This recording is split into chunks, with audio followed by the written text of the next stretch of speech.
E enxugar gelo com o seu paciente na queixa de ansiedade vai te custar muito, psicólogo. Por que vai te custar muito? Porque esse paciente vai sair da terapia contigo sem resultado, descrente, né, no sentido de não acreditar que existe solução para ele.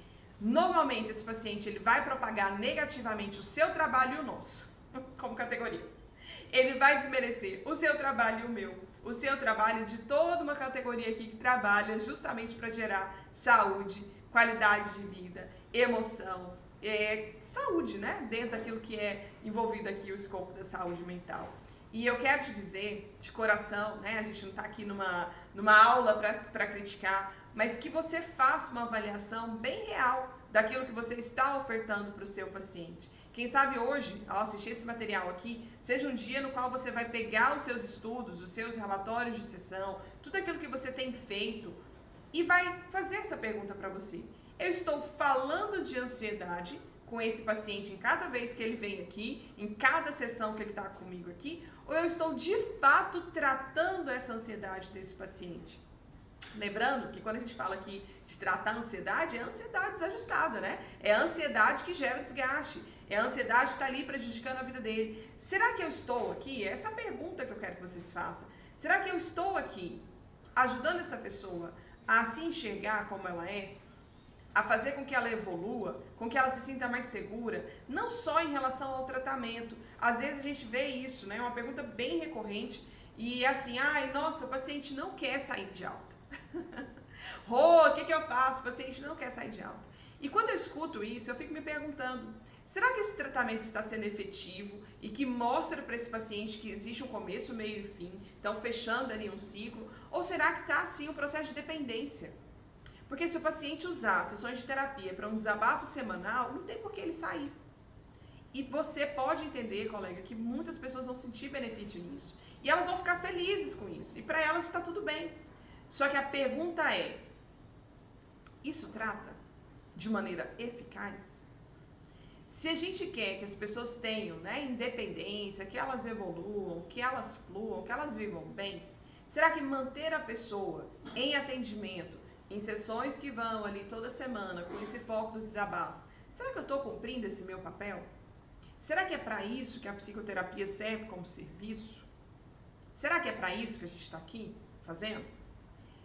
E é por isso que eu estou te convidando. O tema de hoje é, eu estou falando de ansiedade ou eu estou tratando a ansiedade dos meus pacientes? Então eu te dei aqui alguns indicadores, né? Algumas formas de você entender.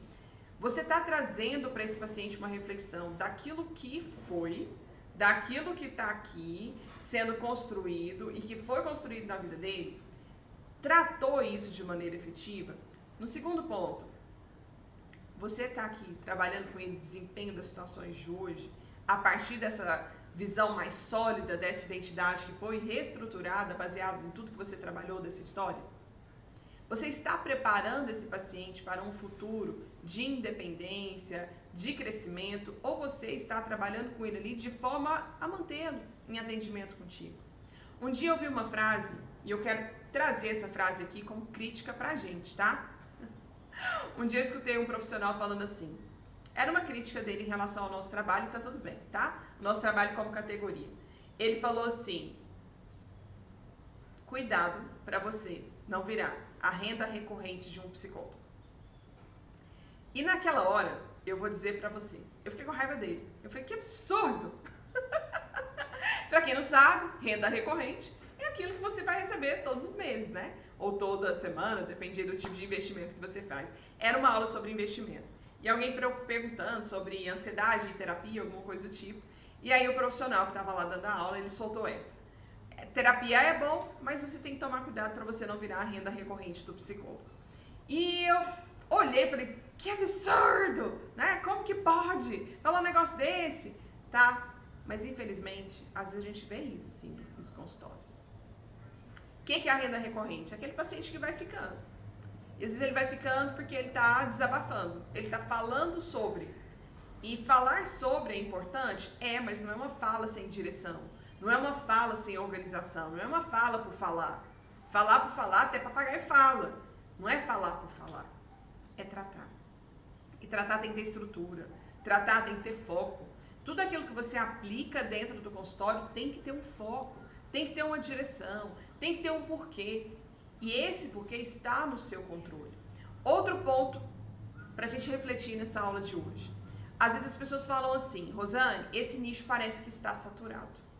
Nossa, se fala tanto disso, esse nicho está saturado. E a minha pergunta para você é: se existissem profissionais que estão contemplando atendimentos da forma simplificada, tá? Tô falando aqui de uma maneira bem resumida, da forma que a gente está falando aqui, será que a gente teria tantas pessoas dentro dessa queixa falando que foram à terapia e não resolveram nada? Será? Será que é um nicho saturado ou parece estar saturado exatamente por esse princípio de se falar muito e se tratar pouco? Se falar muito, nossa, a ansiedade é isso, é aquilo, não. Tá, mas e agora? Como é que eu transformo isso aqui que está sendo dito em algo prático que gera solução para a minha vida? Algo prático que gera resultado para mim como paciente.